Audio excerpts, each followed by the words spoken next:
Humanities gather as one.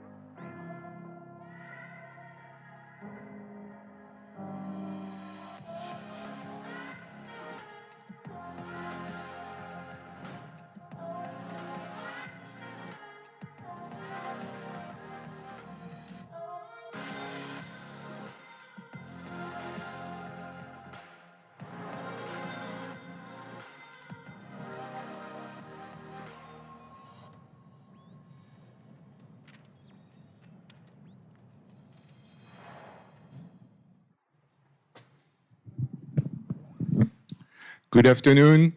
Welcome. My name is Alain-Philippe Durand. I'm the Dorrance Dean of the College of Humanities, and it's my pleasure to welcome all of you here in Tucson and wherever you are around the world joining us via live streaming for this event. Before we start, we would like to start by saying that we respectfully acknowledge the University of Arizona is on the land and territories of indigenous peoples. Today, Arizona is home to 22 federally recognized tribes, with Tucson being home to the O'odham and the Yaqui. Committed to diversity and inclusion, the university strives to build sustainable relationships with sovereign native nations and indigenous communities through education offerings, partnerships, and community service. We also want to emphasize that this land acknowledgement is a milestone in our ongoing dialogue with the Tohono O'odham, the Pasqua Yaqui, and the 20 other federally recognized tribes in the state. It is an indicator of our commitment to collaboration and to maintaining government-to-government relationships with the native nations and indigenous communities with whom we share this region. Thanks again for joining us for the 12th annual Tucson Humanities Festival. This is a festival that started first as a Humanities Week way back 12 years ago and has really grown into this large festival over the months of October to celebrate National Arts and Humanities Months. Every year we choose a theme for the festival. This year's theme is storytelling. And I would like to take this opportunity to thank our sponsors who have helped in making today's events and the festival possible. Bookman's Entertainment Exchange, the Dorrance Foundation, the Humanities Seminars Program, and the Arizona Council for the Humanities. I also want to extend a special welcome to several of our main guest alumna of the year that will be introduced in a few minutes, but also all of the College of Humanities alumni who are back with us this week as part of Homecoming. We are really happy to seeing you as always, and even if you are on the live stream, it's always great to see you virtually as well. We are excited to offer this presentation in the live stream. And this is made possible thanks to another one of our partners, the town of Oro Valley. So we are thanking the Oro Valley for that. For those of you watching live, if you have questions during the event today that you would like to ask our speaker, please find the link on the Humanities Festival homepage. There is a link there that will allow you to post your questions. And for those of you attending here in Tucson, as you may have noticed, there are some QR codes that are posted throughout the room, and so what you need to do is to use those codes to ask your questions. We will not be passing around the microphone due to the COVID situation, but somebody afterward will collect this question and ask them on your behalf. It's now my pleasure to introduce Dr. Karine Bourget, who is the head of the Department of French and Italian Studies here at the University of Arizona. Dr. Bourget is professor of French and Francophone Studies. She's an affiliated faculty with the School of Middle Eastern and North African Studies and as well as with the Department of Religious Studies. She's here today to introduce she's here today to introduce the next part of the event. Please welcome Dr. Bourget. Thank you very much. Thank you. Thank you all for being here this afternoon. I'm pleased to introduce Fabian Alfi, who is a professor of Italian. He's been at the University of Arizona since 1997, after receiving his PhD from the University of Wisconsin at Madison. He taught for 2 years in Wisconsin before coming to the University of Arizona, where he teaches courses in Italian language, literature, culture, and folklore. In 2008, he was honored with the College of Humanities Distinguished Teaching Award. His research focuses on medieval comic literature and includes books on Cecco and Giulieri and Dante. And now I am delighted to introduce the 2021 College of Humanities Alumna of the Year, Jessica Polsky. Jessica graduated from the University of Arizona in 1998 with a BA in Italian and a BFA in dance, and she is a wonderful example of what a College of Humanities education can do for you. She has turned her degrees in dance and Italian into a career as a popular actress and TV personality in Italy, starring on the hit primetime sitcom Café, among numerous other roles and appearances. Throughout her career, Jessica has been able to communicate the human experience to others who learn to empathize and connect with her and the diverse characters she brings to life. I am proud to introduce you to a leader and a champion of Italian studies, Jessica Polsky, the Alumna of the Year for the College of Humanities.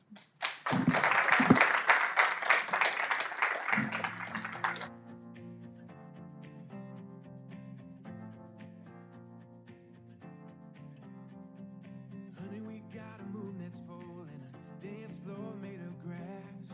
Your blue eyes make me wanna make this evening last. Put on an old song, put on that new dress. Tomorrow's coming, but it ain't here yet. We got stars outside, just you and I got this feeling rising through the ceiling, singing, ooh, ooh, darling, you got me feeling alright.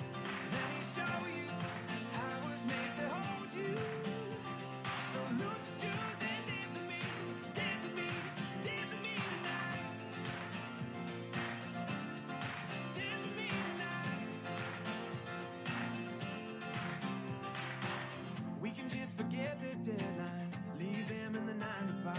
Let's not waste a night like this. Let's hold on tight. We got stars outside, and it feels just right.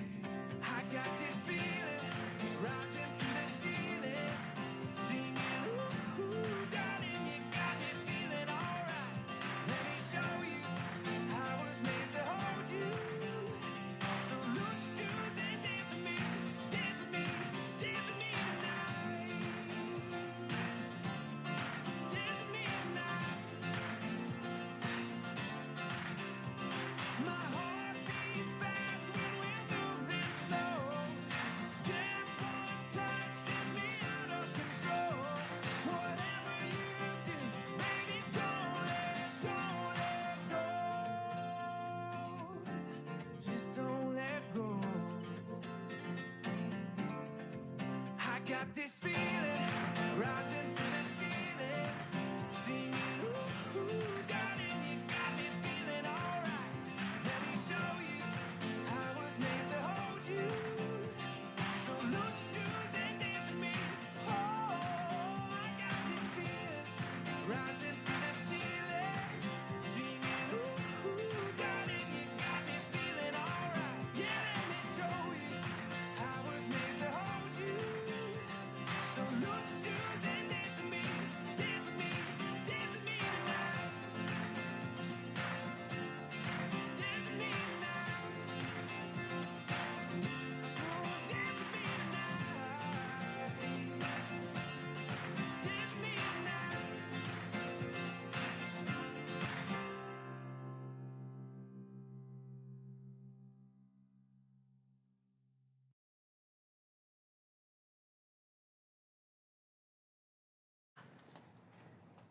Hello, hello, hello. Here I am.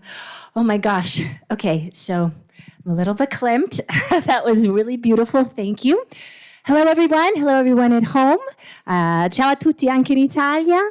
Thank you, everyone, for being here today. First of all, let me apologize. I've been blabbing so much since being here for homecoming. I've actually lost a little bit of my voice. So we have the Barry White version of Jessica today. So thank you for your patience. I just wanted to take a moment.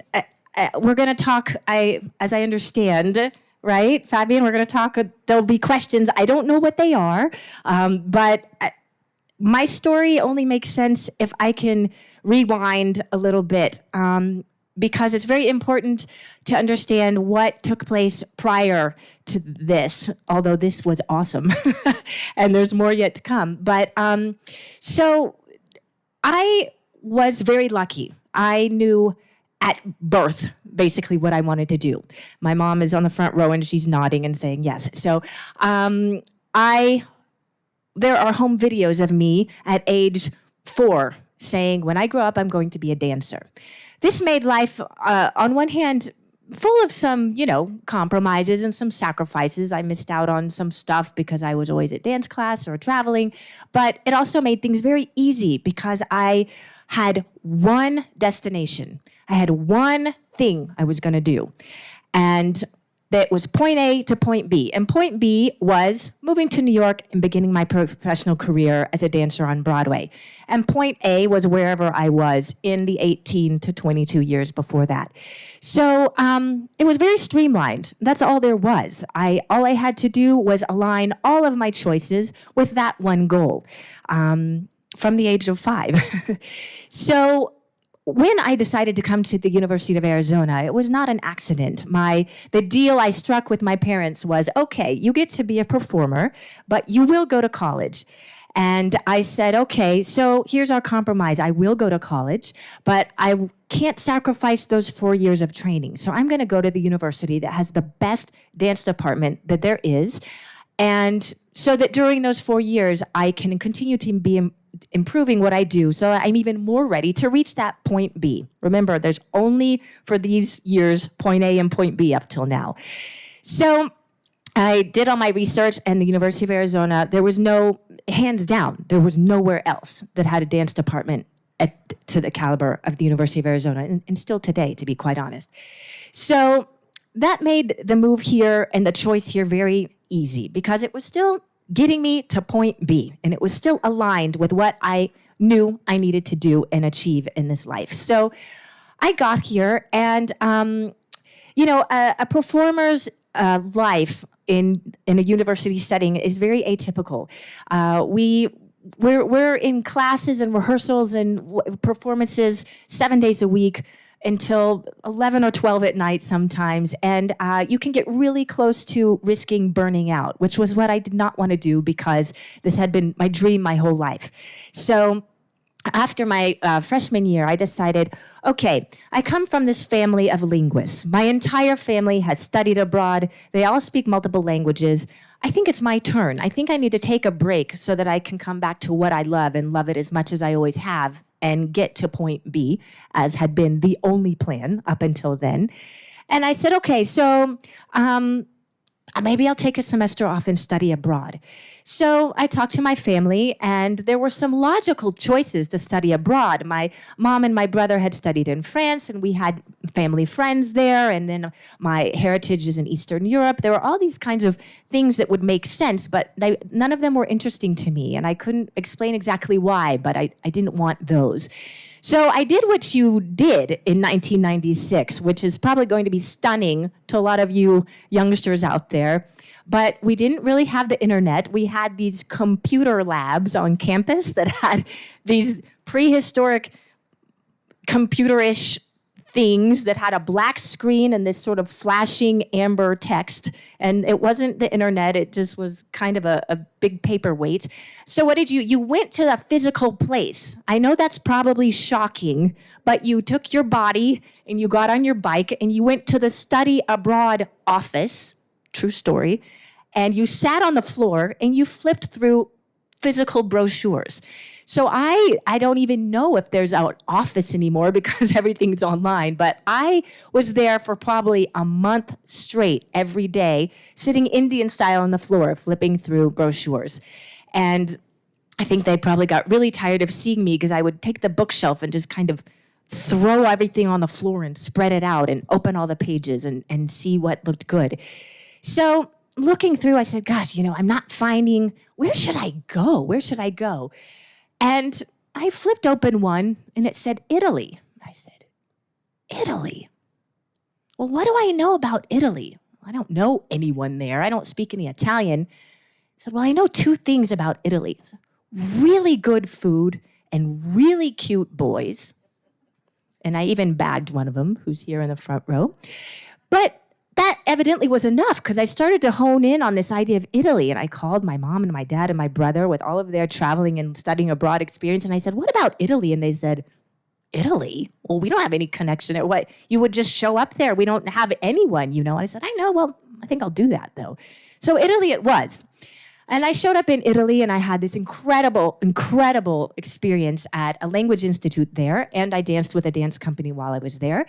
And I traveled all over Italy and all over Europe, and I took advantage of my time there. And what happened basically was when I got back to the university, after that semester, it was now the second semester of my sophomore year. And I just was supposed to come back and finish my dance degree as planned and go on to point B, which was finish the university and move to New York and dance. But a weird thing happened because I got back here, and this experience in Italy, it refused to remain in my scrapbook. It refused to be a vacation. And I remember there were all these other kids at my language institute in Florence, and I remember feeling a distinct difference between my experience and theirs, that they were really, this was just kind of a fun fling for them. And I realized it was really taking root in me in a very different way. So I was taking my dance degree forward, and I said, this thing just kept kind of yanking on my, apron strings and saying, I was not a trip. I was not a vacation. I was not just an experience to remain in your photo album. I need to take up some space in your life. So on a whim, I went to the Italian department, and I said, what does an Italian degree take? And could I place out of any of the language based on the language I already speak? And we talked, and they said, well, yes, but you're absolutely bonkers because you are now halfway through your sophomore year and you want to add a second degree. And I said, yes, and I'll tell you what's more. I only have a total of 4 years. So this degree and a half that I still have to finish, we're going to do in between now and my 4th year. And we decided to take on this challenge, myself and the Italian department. And it was absolutely one of the best decisions I'd ever made. And I had an incredible experience. And that is how I took that experience of studying abroad, and that didn't want to remain in my scrapbook, and it became part of my life. So now I have a picture I want to show you guys. All right, so here's a little moment. So here, let me tell you guys what's happening here. So this was while I was studying in Florence, and one weekend, another girl at school with me and we saw some flyer in Florence for a blues festival in the middle of Chianti. I said, well, that sounds cool. So we did what backpackers, we hitchhiked into the middle of Tuscany and slept on the train station floor or whatever you do. And we went to these vineyards, and so this moment is very profound for me because, first of all, it was a blues festival in the middle of Tuscany, but we got there, and it turned out to be that the theme of this year was Stevie Ray Vaughan. Now, here's, for anyone that knows the importance of that, I'm from Austin, Texas.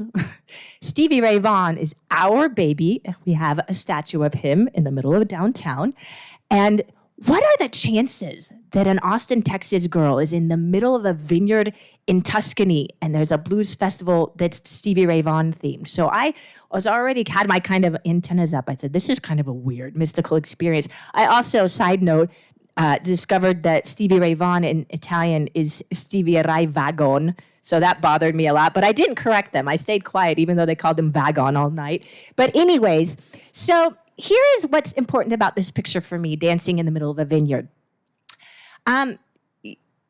This moment of falling in love with Italy was the beginning of what I did here at the U of A and the degree I decided to pursue, but it was always to remain a hobby, as a compartmentalized other thing. In fact, when I first got to New York, I was kind of this novel girl who was a performer, but who spoke Italian, but the two things did not converge. This picture is important to me because it foretells things to come. I could not have known 5 years after this picture was taken that these two things would become one. You know, there's a famous Seinfeld episode, you might remember, where George Costanza finally introduces his girlfriend to his friends, and he has a meltdown. He says, "My worlds are colliding, the worlds are colliding." So here are my worlds colliding, but I didn't know it. I didn't have any idea that my A to B trajectory to become a professional dancer and performer was going to also encompass what I did in Italy. I just thought I had fallen in love with a place and a people and a language, and that was going to be this awesome hobby that would keep me sort of on my toes while I was also performing. So this picture is meaningful to me because I could not have imagined that this was going to be my future, that I was going to be performing and in Italy. And the two things would intersect in a certain time of my life. So this is what I believe that a humanities education does. I think my experience has been, and that of my family and everyone I know who has made sure to have a broad humanities education, is it leaves sort of this Hansel and Gretel crumb trail where you can kind of follow along and pick things up and say, "Oh, this is cool. I didn't know I cared about this," or "I didn't know I was passionate about this thing," or "I didn't know I was talented at this thing." And that is what I'm so grateful for what I received here from the humanities department and from everything that they continue to do here. In fact, I've made so many discoveries since I've been home for homecoming of what the department does now. Now we have our own study abroad program with Professor Alfie, so which I would have loved to have had. But it's crucial that these types of programs, that humanities departments have the support they need, because there are people like me who thought they were A to B, but then there was like a little curveball. You know, I always think of it because I still got to B. So this does not represent a 180-degree turn from what my objectives and goals were. It was kind of like a 90-degree turn. It was like kind of, I veered over here, but it was what we would say in Italian. We would say a valore aggiunto. It was an added bonus. It was an added value to what I already was doing. It gave me even more and even better to bring to the marketplace, to my career, and to my life. So it's nice to be humbled that you were short-sighted. I can admit that for those first 19 years of my life, I was short-sighted. I just thought A to B, but look at what I would have missed out had I not stumbled onto our humanities department. So that is what I wanted to preface for you guys. And now I'm going to welcome up Professor Alfie, hoping that he'll go easy on me. I don't know what the questions are, so applause for my interviewer. Oh, no, applause to you. Thank you. I mean, you know, I have some prepared questions, but honestly, I want to keep talking about what you were just saying. I mean, I couldn't have said it better. One of the, I think all of us who teach, certainly in the languages, and I have a number of colleagues in the room, one of the things that we really notice is when we take students abroad, I mean, it really is a life-changing experience. And I thought that picture was beautiful. I mean, I don't know if you noticed, but I stood up and walked over so I could look at it more straight on, because it's just a beautiful photograph. And I'd like to see if we could just, you know, expound on that. I mean, it sounds like you found that a very life-changing experience. Absolutely, absolutely. You know, there are moments of that time, and it's so formative just as a human being to study abroad or to go abroad alone, no less, because you really find out what you've got. If you've got bootstraps to pull yourself up by or not. And I have incredible memories of sort of moments of self during that. I remember, you know, for who has not learned a language as an adult, because learning a language from scratch as an adult is different than when you're raised with it. It's a whole different brain operation. It was during the fall when Clinton was campaigning, and it was that year, it was 1996 elections. And this is, for who knows me, this is astounding, but I got to Italy and was so overwhelmed by not being able to communicate, I was mute. And I am not easily muted. So I was mute. I got there at the end of the summer. And until roughly right around the election, so it's a couple months, I would go to school every day and I would go to work with his dance company, which does not require that much language because we speak a common language as dancers and as movers. And I was literally mute because there was no outflow of language. I was just absorbing. And I remember a dam breaking. I remember being in a cafe and some guy was like chatting with me, and I had been sort of like miming up until then, like, where is the bathroom? Like it was awful. And I was not used to not being able to communicate because as artists, we're communicators by nature. And this guy had heard me, say something to the cashier, and he heard my accent and he said, "Oh, are you American?" And I said, "Yes." And he said, "Well, what do you think of these elections?" I opened my mouth and I began this really sophisticated political debate explaining the American electorate system, and I gave him a lesson. And about halfway through, I had this out-of-body experience. I went, "Who is talking? What are all these words flowing out of my mouth?" And it turns out that learning another language as an adult, there is this incubation period where you're just receiving. And it's not gradual when you start to talk. It was a dam breaking. From that moment, it was just like no one could shut me up, and not so surprisingly. So there are moments like that change you and that give you a new sense of yourself. And another thing, we were just speaking about this yesterday. There is also being abroad, learning another language, studying the humanities. It really does remove the ability for a person to see others as the other. Yeah. And it's in the word. As I said yesterday, we were talking human. It's in humanities. And not to get too lofty, but if I go to another country and I'm understanding the culture and I really want to immerse myself in that, and even in the language and in the history, I cease to be able to say, okay, you are an other because you are from a different country, or you're a different color, or you're of a different sexual preference. There are no others because there's human and there's human. And it whittles away at whatever you're holding on to that's allowing you to see another as other. And that is, I think, what we need more of. So endlessly. Did you beautifully said, first of all. Thank you. Did you also find, like, when you came back to the United States, that you looked at it differently? Great question.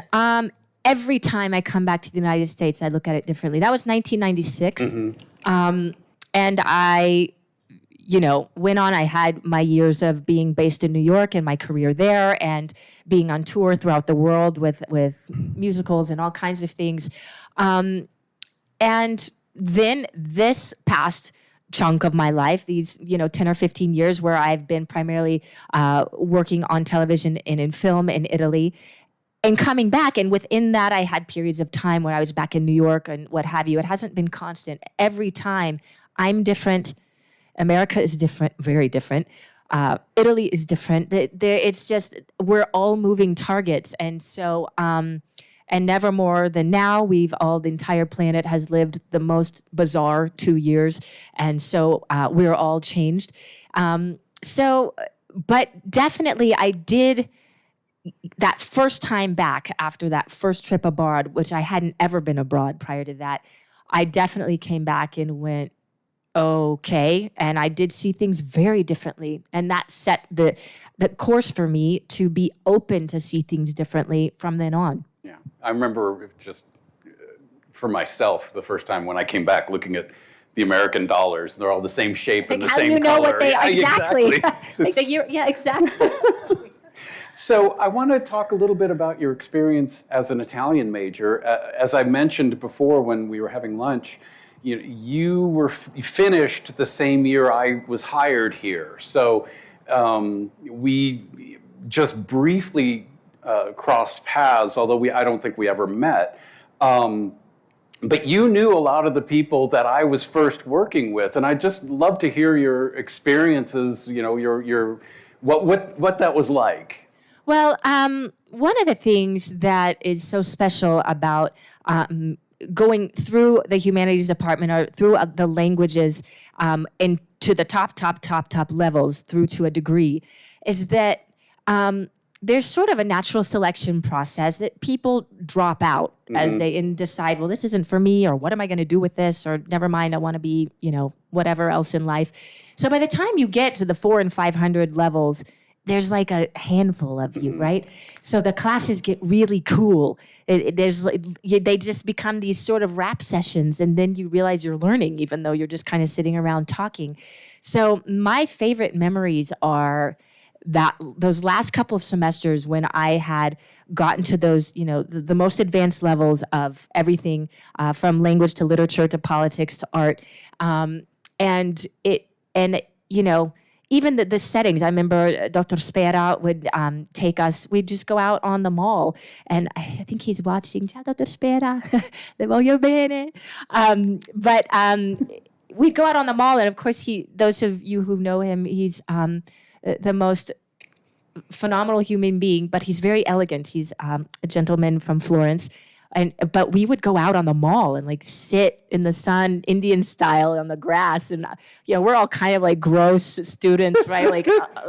Hairy armpits and sweaty, and here he's in a perfect with his briefcase, and we're sitting on the lawn, on the mall. So, but it allows you within the languages to get to that level, to have these experiences that they don't feel like class, and you realize that you're learning afterwards, and that it is learning, but in this incredible atmosphere that happens kind of when you get up to that elite level, and that's really special. Mm-hmm. And he is a ball of energy. He is. He's got so much energy. He's something special. Now I'll tell you, if he's watching, I don't want to embarrass him, so mi perdoni, dottor Spera, io adesso racconto una cosa. So, we got to be very good friends because, again, by the time you get to these 400 and 500 levels, there's like 5 of you in class, right? And so the summer after I graduated, I went back to Italy, and he happened to be there as well.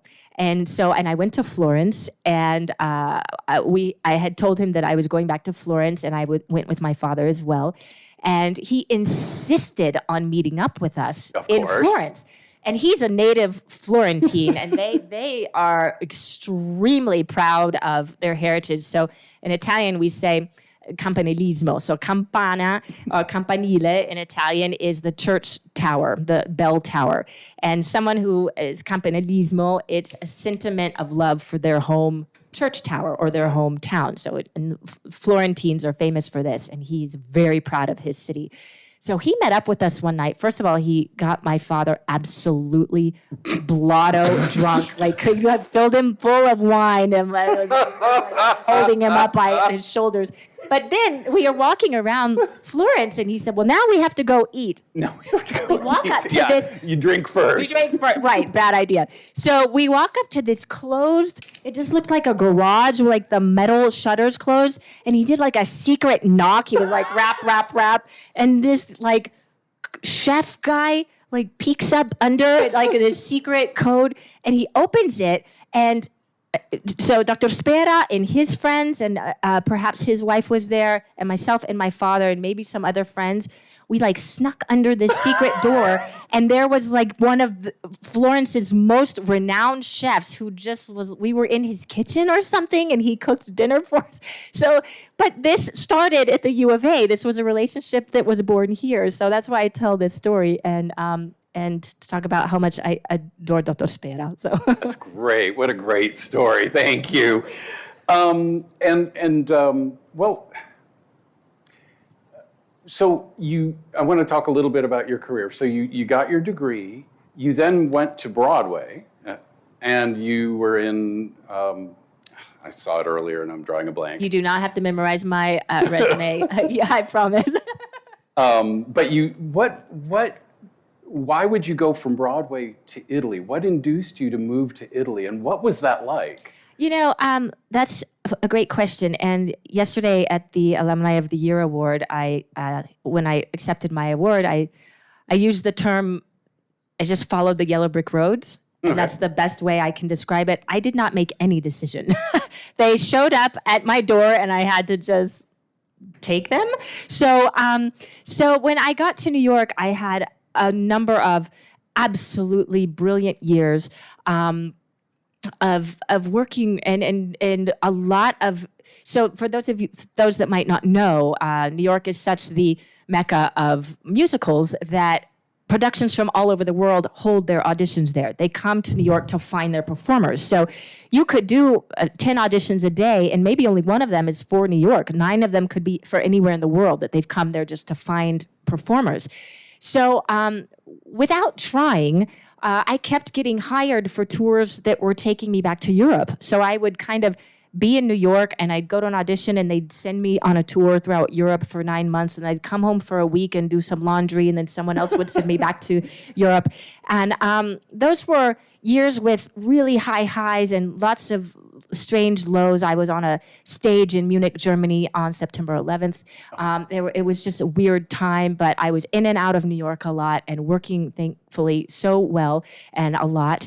And a yellow brick road happened, so I was contacted by a musical production in Italy that wanted a director to direct their musical, but clearly had to speak Italian because it was an Italian musical and with an Italian cast for an Italian tour. And I was like, okay. And I had just gotten done doing a few months of West Side Story in Basel, Switzerland, and I was like, and it was a rough gig and tiring wise. And so I was like, oh yeah, let me direct. I'm just gonna sit backstage and give corrections. I don't wanna do anything. So I took this job and it was amazing. And it was about a 6-month gig. And then I had kind of left my life in New York suspended there because this was a 6-month contract. So I kind of had like the bills on the floor and you know, some laundry. Like I just was suspended my life in New York knowing I would be right back. And before I left, I was contacted by the major Italian network who said, you don't know us, but we have heard that there is this American actress who speaks Italian around, and we have this show that we've bought from the French and is a huge hit in France, and we've had it on the air here a bit, but we'd like to add a character, and we heard about you, and we were thinking since it is a character that we have to write from scratch, it could be interesting for our writers that she is foreign. It gives her some backstory. And would you be interested in coming in and talking to us? And as so many moments of life where you just look back and you're like, oh, I'm such an idiot. I said, no. Oh. I said, I am a theater actress. I am a dancer. I want nothing to do with television. I've never worked on television except for a few little commercials I had done in New York. I'm going to live and die in a dusty dressing room on Broadway. That's all I've ever cared about. And just to be clear, I've seen what you do with women on Italian television, and I'm not interested. So, but thank you and have a nice day. And they called me back and said, okay, so we get it. So you're the like tough American girl. So, okay, what if you had some say in who this character is, and maybe she's not like a floozy and wearing like a Band-Aid and that's all. And I said, okay, well, now I'll listen to you. I'll listen to the phone call at least. They said, well, come in and talk to us. So I went in and this, you know, now it's hilarious how arrogant I was because these are now, this is like the highest execs of all network television in Italy in this big mahogany meeting room table, and they're all there in their ties, and I'm kind of like, I'm very not interested in what you're asking. I have to go home to New York. And they said, let's do this. Why don't you give us 6 weeks for us to write this character and put her on the air? And 6 weeks. If you hate it, you can leave. If she doesn't work, we'll send you home. So, and I said, all right, well, 6 weeks I can do. Well, famous last words, because the rest is history, because that was 2004, and those 6 weeks have turned into 17 years or so. So that was why I said I didn't decide. This came to me, and all I had to do was not be an idiot enough to not take advantage of this opportunity. Right. So the musical, was that I Promessi Sposi? That was the Promessi Can you talk Sposi. a little bit about that? I only know it as a novel, and it's for people who aren't up on the Italian literature. It is the classic Italian novel from the early 19th century. How is that a musical? Well, that is also a rather mystical experience. Okay. Not unlike Stevie Rai Vagon in the middle of Chianti. So, yes, so those that don't know, Alessandro Manzoni, Professor Alfie can talk better about him than I can, but hugely important part of historical Italian literature that all high school students have to read and write book reports. And not unlike, we have the Shakespeare unit coming up in 9th grade. So that's this guy for Italians. And his epic work is called I Promessi Sposi, which means the betrothed. And it's the one where the teachers say, now we're going to do the betrothed. And the kids roll their eyes and go, oh God. So it's that thing like this.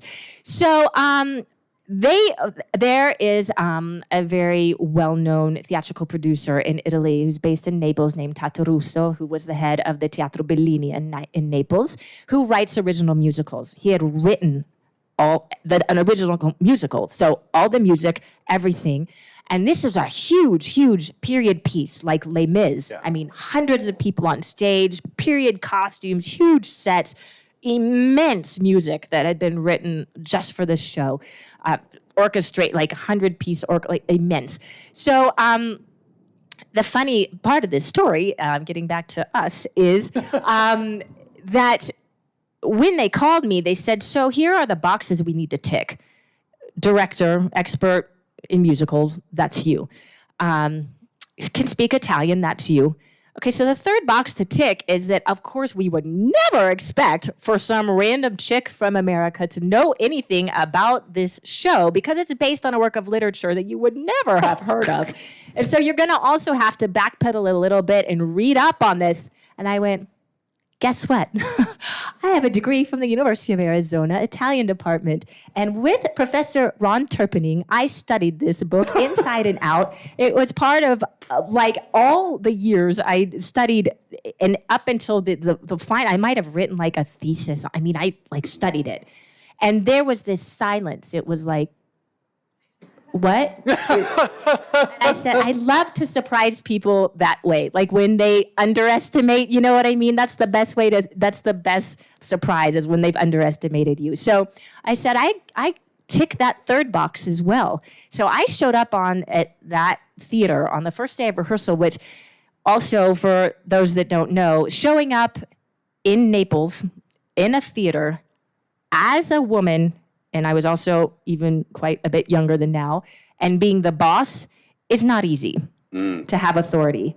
So, and they were all ready to discount me, even all of the stage hands. No one was even looking me in the eye, and I had to throw a lot of tantrums to get some respect. But the point is, they were also all ready to disregard my presence there, imagining that I didn't know anything about the subject matter. But I was actually correcting them. And going to the writer and saying, the script says this, but if you look back in the original work of literature, that is not what, he'd say, you're right. He'd say, how is this Texas girl teaching me about Alessandro Manzoni? But so that was when you kind of skip down the street afterwards and go, yeah, I showed them. So, well, I have to say this. So earlier this morning, I called my mom and I mentioned that we were going to be having this conversation. I mentioned I Promessi Sposi, and she even said, oh, that's the book all the Italian kids hate because they have to read it. Yeah. And, if you didn't make it obligatory, they'd probably like it. And you have no idea how happy you've made this professorial heart that is like, oh, you read it and you then went on to use it and it was helpful with your career. It was helpful in getting people to eat crow, which is what it's quite the most satisfactory experience, right?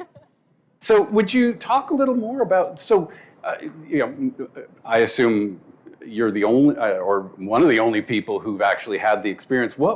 How is it different working in Italy in the artistic community from the United States? If you could talk briefly about that. It's very different. There are many differences. Primarily, we were talking about in lunch. This is neither here nor there, but that stem from, in Italy, there are no unions protecting the people in the entertainment industry of any level, not actors, not makeup artists, no one. And that trickles down in a lot of ways that create, you kind of have to really be an advocate for yourself, or else have really sort of pit bull agents because there's no one else protecting you. But you know, I have to be honest, the biggest difference for me wasn't America and Italy. It's that I was thrown into the deep end head first to television, which I had no skills for at all. Okay. So none. And there was no time for a learning curve. There was no time to be educated on that. This was already a professional and a very, very visible professional, gig. So, I showed up with a resume and experience that was nothing but dance and theater, and was expected to be on primetime network television and hold my own with my colleagues. Sure. So the biggest sort of shock for me to run, that saying, be like a duck, like on the surface you're gliding, but underneath you're paddling like hell.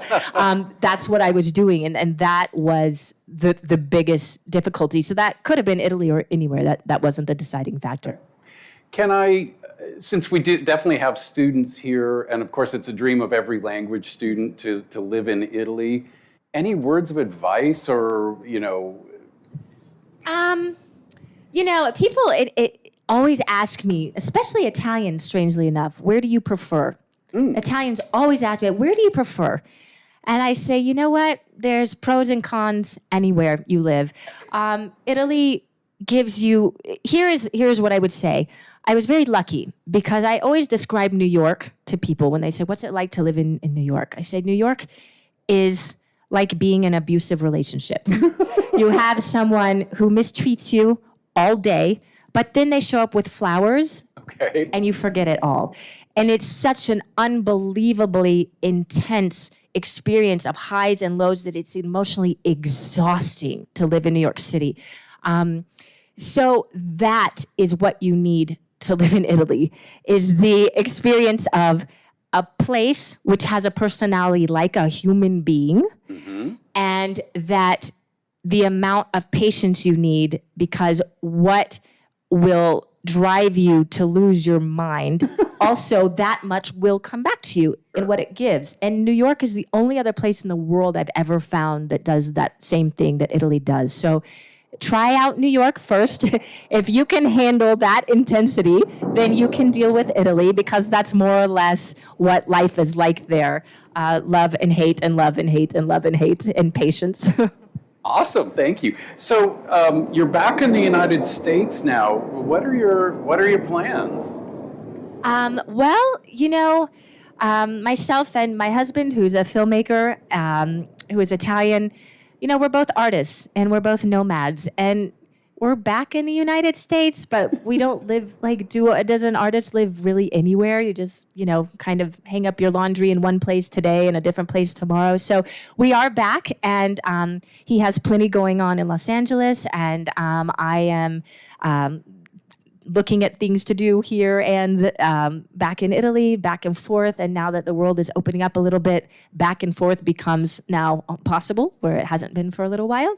And I'm hi to my agents in London. So subtle hint, let's find some work. They're watching us. So, just open to, now that, again, travel is possible, but also productions are possible. Both television and film for a couple of years have been halted, or else having to follow such unbelievably strict guidelines that they couldn't make it work to even produce something. And now they're finding the groove on how, okay, so we have to implement these protocols, but yet we can still go on a set. Now that all that's kind of coming back to life, I'm really excited to find out what's next. Cool. Thank you. you. So, Eric, do we have any questions still no questions from online? Okay. That's okay. All right. That's okay. I've been blabbed enough. Well, can you talk a bit about where you were living in Italy? So you moved to Italy, you studied in Florence, and where were you set up? I studied in Florence, and that's really where I consider sort of my heart home. Sounds like you as well. But my career has taken me. So the show business industry in Italy, not unlike New York and LA here, is divided between Rome and Milan. So I've lived in Rome. I've lived mostly in Milan or around Milan because that's sort of where TV is. Yeah. So primarily Milan, but kind of all over the place for sure. Okay. Yeah, my mom is from Florence, so I mean it's where my heart is. But I understand. Yeah, and the TV industry it's primarily in Milan. That's Milan as well. Yeah, okay. Rome is kind of where most of the cinematic productions are in film, and also sort of acted TV series. But Milan is where a lot of sitcoms are, or sort of TV shows that I've hosted or been a part of. And again, just seeing how things connect, there was some footage in this video of me on a judging panel, and that was Italy's version of So You Think You Can Dance that I was judge for. So I've never gotten away from dance, and I never will. It just united to become a one path. Okay, awesome. So let me make sure there's nothing I skipped over. Anyone here present? Oh, yes. Look at who has a question. Okay. One, Professor Berger has one to ask. Yeah. So I was wondering if you could talk a little bit about the experience of creating the character for Camera Café, because as you said, this was originally a French show, and it kind of got very popular in various countries, including Italy. And so you were given the opportunity to create a character, right? And I think that improved the popularity of the show, right? Because it became eventually very popular in Italy, but was floundering a little bit in the beginning, if I remember what you said. So can you tell a little bit more about what that experience was like? Thank you. Well, I can't take credit for the hits Camera Café became in Italy. I can say that it was... So Camera Café became for Italy, like in France, something equivalent to Friends or Seinfeld, like a following that had never been seen before. There was like Camera Café viewing night at the bar, and totally crazy. So when you buy, little background. So in the world of television, when you create a new show, it gets filed like a trademark, and it becomes something that's called a format. And a format is something that exists, again, as if it were a trademark or a patent that no one can copy. And if you want to do a version of that show in your country, you have to buy the rights from the original people that created the format. Well, this crazy show was invented by two wacky French guys that are really beloved comics and actors in France. And the Italians had bought this format. Now, part of the legal part of when you purchase a format for a new market is, generally speaking, the contract can say anything you want it to say, but generally speaking, you have an obligation to exactly replicate the original, at least for some amount of time. So the Italian version had to be the exact replica down to the characters of what the original French had been. Even the names of the characters. I mean, there's in the French version, there was Sylvain and he was Silvano. And so what had happened was they were having a look at the Italian version of Camera Café that had been on the air. So just so you guys know, in France, this had broken every record. Television had never seen success like this. So they were expecting this to be a sort of just add water, no-brainer in Italy. But Italy is a very different culture than France, even for the viewing public. Am I right? Yeah, very different. So my understanding of what went on behind the scenes was that the Italian production contacted the French and said, our hands are tied. I know that we're not allowed to make any modifications. They even have to do, not beyond the set and the characters and the costumes, they even have to do, I can't remember the exact percentage, but a percentage of the episodes that are exact replicas of plots of what the original had done for the first season. So they didn't have much wiggle room to kind of play with it, but they contacted him and said, look, it's on the air. It's not doing what it did in France. Can you give us, just throw us a bone. Let us tweak it a little bit for the Italian market and culture because it's different. And they got the okay to add one character who was me. And so the fun part about this was that all of my colleagues, the rest of the cast, were bound to these French versions of the characters, and they had to be to the T that. But mine was created from scratch. In fact, they were so perplexed of what to do creating someone from scratch that with not very much imagination, they left her called Jessica. Like, that's my name in the show is Jessica. So I got, first of all, it was a lucky stroke of, fortune for me that my character had the permission to be created from nothing. And so there was some wiggle room. But also, because I had said, I'm only interested in this if it's not a stereotype. So she ended up being one of the bosses, one of the corporate execs, and all of the other, and there's something sort of the office-y about Camera Café. Like all of the employees, they're kind of all like schmucks, and they're like tripping and spilling coffee and making mistakes. So my character was one of the corporate execs from the London office that had just been moved to the Italian office to try to whip the Italian employees into shape. So I was actually one of the bosses. Okay. And that's when I was like, okay, now I'm listening. If she's one of the bosses, then I might stick around and try this out. So. Awesome, great. We do have some more submitted. One audience member asked, I've heard the difference between stage acting and film acting. Is there a difference between American acting and Italian acting?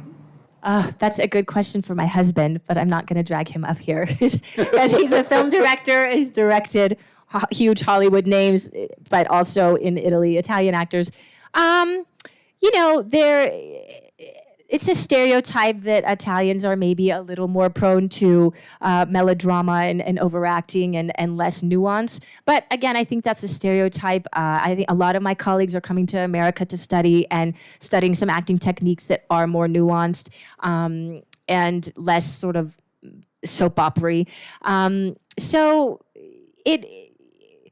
There is a difference today, but I see that difference getting smaller as the people can study a little bit and expand their technical horizons a little. Cool. Are there other questions? You talked in the previous answer a lot about Camera Café. Was there another favorite production you had worked on, or any fun stories? That's a great question. It sounds really trite, but like you can't have a favorite child. Like they're all amazing. So I will say another yellow brick road that showed up at my feet, and I even have sparkly shoes like Dorothy today, is I was contacted. So after I had done some Camera Café and a couple of other things acting, I was contacted to host this.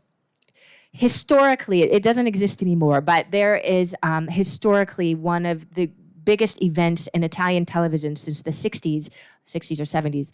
It's called Festival Bar, and it's a summer concert series where all of the groups that have had the highest sort of rated songs of the year come do concerts all over Italy, and then these are also on air on television. And I was contacted to host this. Well, this is the most, arguably one of the most important live television events of the year. And I had never hosted before. Just like I'd never worked on television before, and they threw me into the deep end. They said, this is an opportunity, you can't say no. And I said, well, I don't know how to interact with the camera like that. An actor does not know how to not be a character. I don't know how to not have a mask and just be me and the camera. So that opportunity opened up the world of hosting for me, which a lot of my actor colleagues detest. they freak out. They can't stand it. They say, I totally have, go into a collapse if I have to be in front of a camera and I don't have the mask of a character. If I have to be myself, that is terrifying. So I said, well, this is a good challenge because guess what? It is terrifying because it's much easier to have a mask. And I said, well, I'm going to try this. And it turned out to be a blast. So that opened up the world of hosting for me. So to answer the question, there are projects in hosting that I loved very much and projects as an actor, but the two for me are in such different universes. There were a couple of clips in this video also of something very close to my heart, which was another sitcom called Piloti, which means pilots, and it took place on this low-cost, really badly run low-cost airline, and I was the sort of dingbat hostess. And that was really incredible because getting back to a format, we wrote that. That was an Italian original production that we wrote, myself and my two colleagues that were the two pilots. And that gave me the opportunity to really create a character and also gave me the opportunity to see what that world of television business is, because then other countries bought Piloti, and we had like the cast from Greece, Piloti, came and studied us on the set, and I had to like mentor this girl that was going to be the Jessica in Greece, and so I got to kind of learn about that. But I am particularly I have a real soft spot in my heart for that character because I modeled her after Phoebe from Friends and Gomer Pyle, and because she needed the writer said, Jessica, well, she needs to be dingy. I said, okay, she can be dingy, but she needs to be adorable, not the dingy that's irritating, because there's irritating dingy, and then there's like, oh, bless your heart. In Texas, we say bless your heart. Yeah, and it doesn't mean bless your heart in Texas. But so I wanted her to be like, bless your heart, you're totally Gomer Pyle. So that she has a very soft spot. I have a soft spot in my heart for her because I created her with this very fine-tuned, like, okay, she's a dingbat, but you don't mind having her around. Like, so that was an incredible experience for me of creating from scratch. Like, I had carte blanche to make this person come to life. Awesome. Can you elaborate a little bit on the combination of Gomer Pyle and Phoebe? Because that's not what I was expecting. No, but if you think about it, there's some commonalities. If you think about it, the way that both Phoebe and Gomer, you'll remember the major, right, from Gomer Pyle. Yeah. Much like the other friends with Phoebe, they all knew that the joke was on her or on Gomer Pyle. The major always knew when Gomer Pyle was doing something idiotic, but he didn't know. And even when the major would say, do you not realize what you just did? He still didn't get it. It just went over his head. Phoebe, the same thing. Like, she'd walk into the coffee shop with the other friends and she'd just make some random announcement and everyone would look at each other weird and then look at her, and she just didn't even get it. So the fact that they lived in their own universes, but they didn't really care that all the world around them was not in accordance with them, was what I loved about her. Okay, now I'm following, so thank you. And Eric, are there more questions?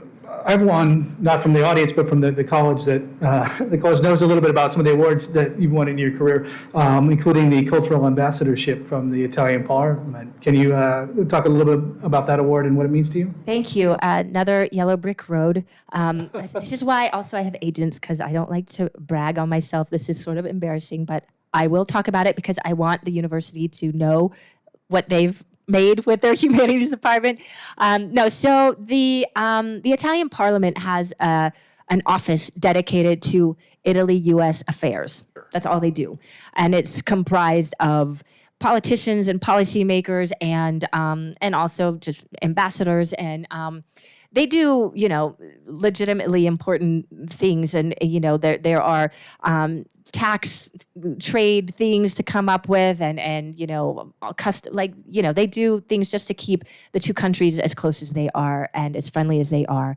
And every year they honor figures that they consider cultural ambassadors, and that's a better way to say that is honorary ambassadors, because there aren't any actual ambassadorship responsibilities, but it's a recognition of honor that you in your career or in your philanthropic activities or what have you, or in the example you're setting, are contributing to the ties between the two countries. So I can't remember what year it was, but I did win this honor from the Italian Parliament. Thank you, as one of their ambassadors from the Italy-USA office.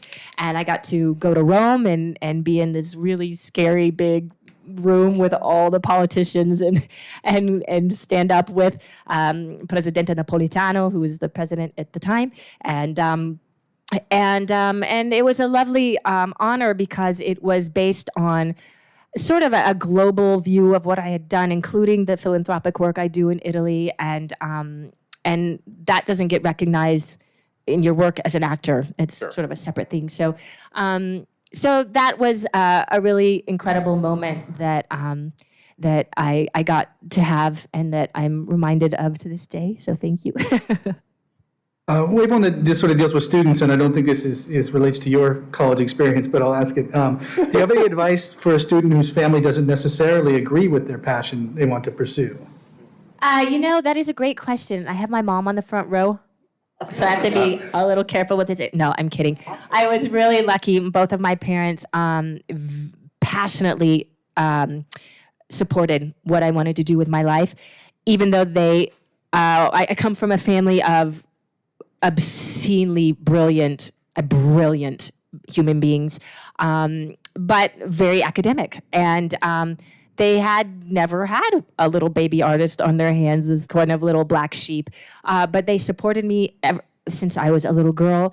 And the only, as I said when I spoke at the beginning, the only, caveat they gave was, okay, we get it, you're going to be a dancer, and we get it that you'd like to go to New York straight out of high school because those 4 years that you would spend in college for a dancer are important. Those are 4 good years of career.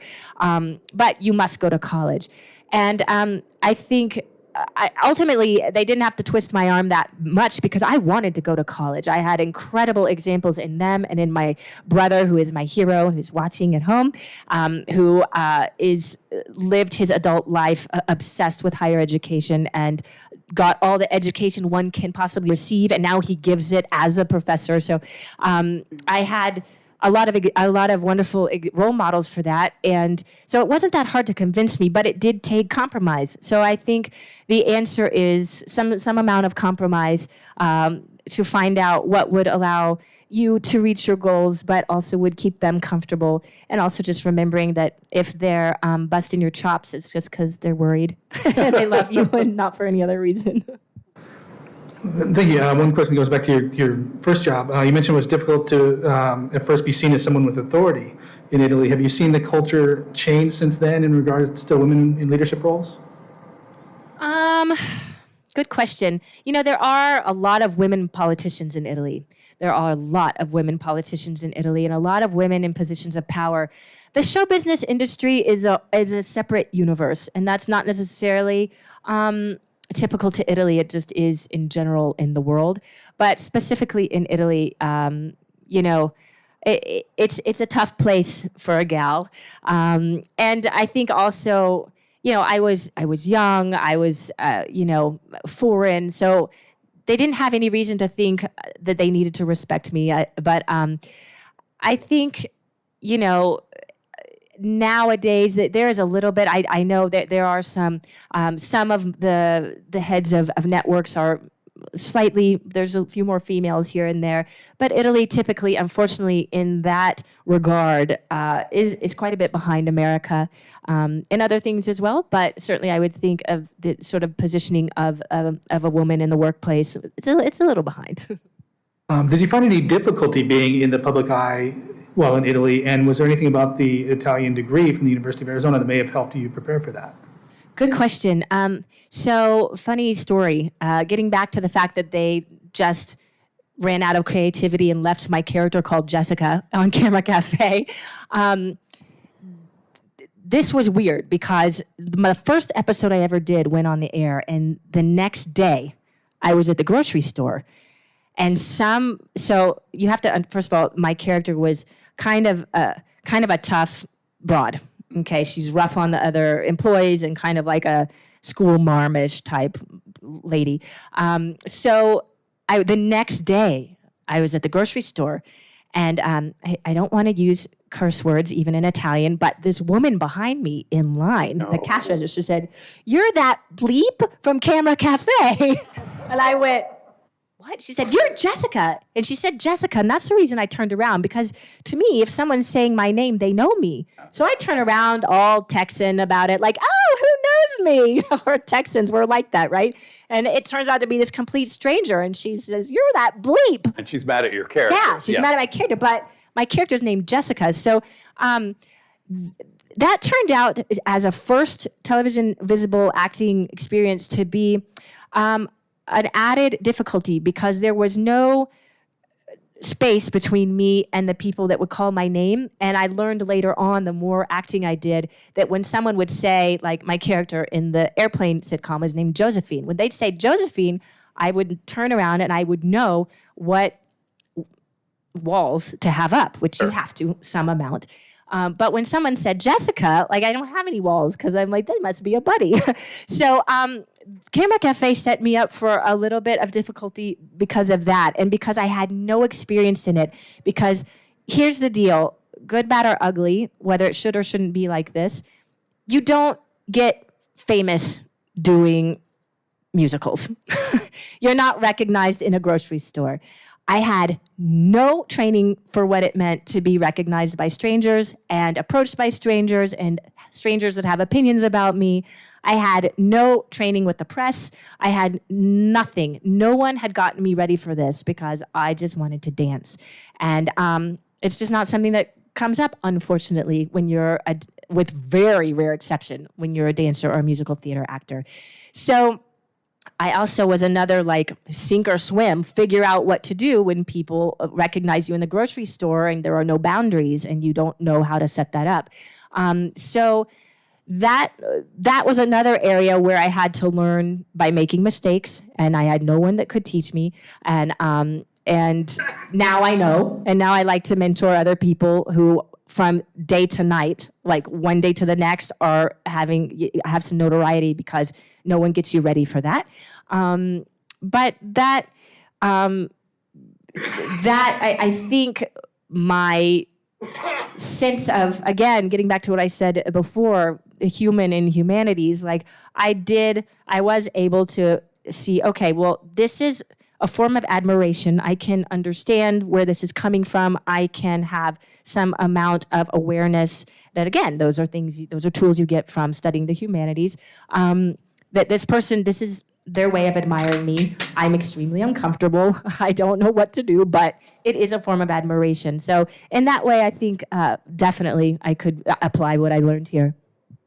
Thank you. Yeah, there's a few questions that sort of deal with advice toward current students. I may try to wrap them together, and then we'll pass it to Professor Alfie for some final thoughts. They kind of deal with obstacles that you might face, whether it's deciding to pursue a double major or deciding to study abroad when it might be costly. What advice do you have for students who might sort of want to do things that seem a little insurmountable, like those? That's a great question.